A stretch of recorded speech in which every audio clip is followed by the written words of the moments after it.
Combination siya ng MDP at MTS panel board. So yan, pakita natin sa ating plano.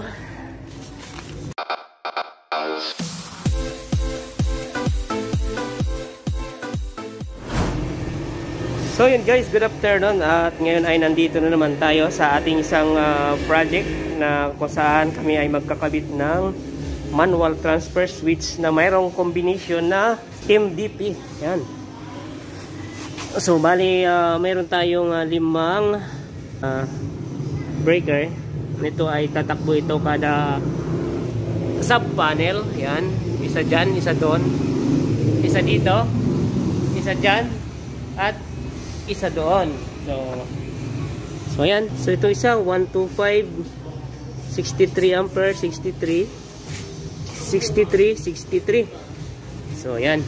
Tapos yung ating pinaka main ay mayroon tayong 250 ampere na main. So ito yung ating emergency at ito yung ating normal.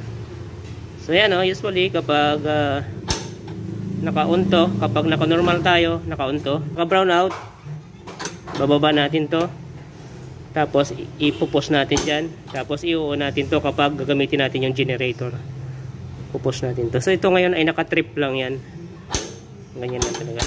So yan, ganda ng kanyang design, no? Okay, sige, let's go. So yan, kakalasin namin, bali tatanggalin muna natin yan kasi ang hirap ikabit yan kapag ganyan na mayroong mga laman.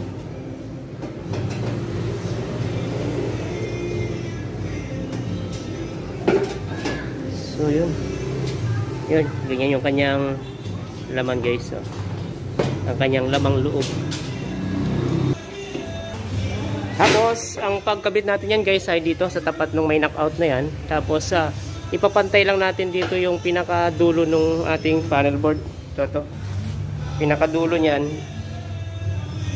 Itatapat lang natin dyan. Ipapantay natin yan para pag tiningnan ay yan, pantay-pantay yung taas. Yan, naka-align yung taas lahat. Tapos di bali na yung baba. Walang problema yan dyan. Basta mahalaga yung taas, nakapantay siya lahat. So kalasin lang natin yan guys.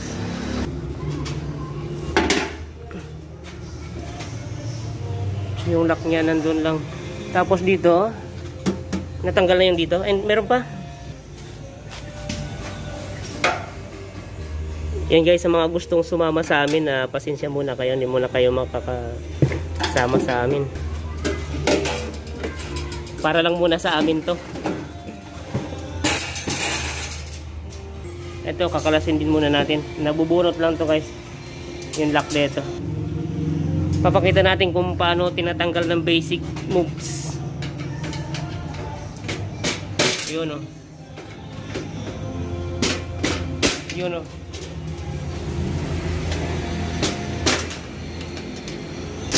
Yan. Ayos. Yan, balik lang natin. Ganyan na. Balik na yun o. So yan, bubutasan muna natin yung ating paglalagyan ng ito, Dynabolt. So Dynabolt ang gagamitin natin. Yan yung available natin na materials. So ito, matibay ito. Dynabolt 3/8 yan, size nya.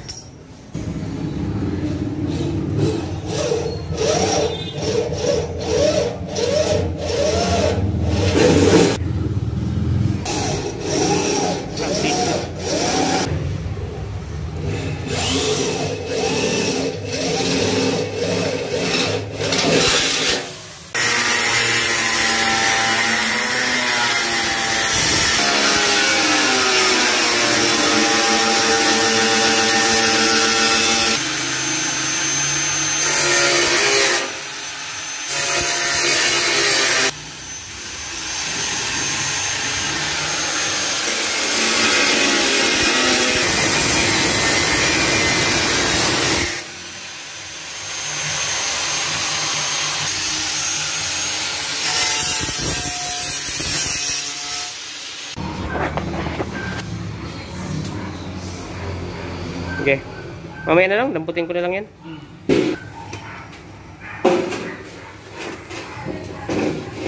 to. Diba? Yan. Yan. Dali ah. Dali ah. Ay, ano mo muna dyan. Titingnan ko dito. Baba mo konti dyan. Dali ah. Dali ah. Dali. Ayan. Huwitan natin dito sa kabila para meron tayong batayan. Yan.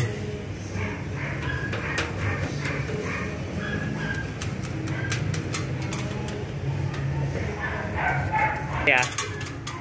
Uwitan ko muna dyan para malaman natin. Sukatin ko. Okay, bitaw.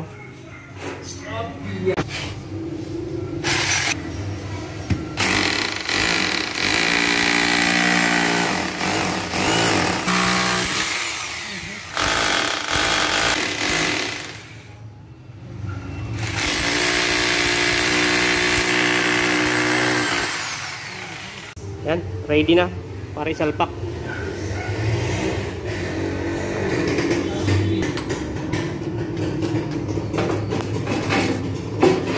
Yun o.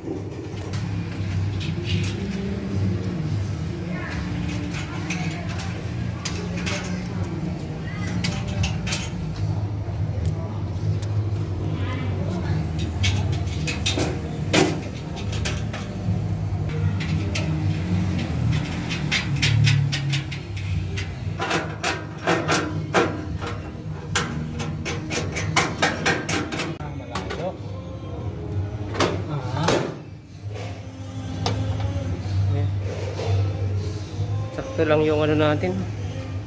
Pagkalagay oh.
Ayan, binaba na natin yung tatlo nating para sa feather 4, feather 3 at feather 2.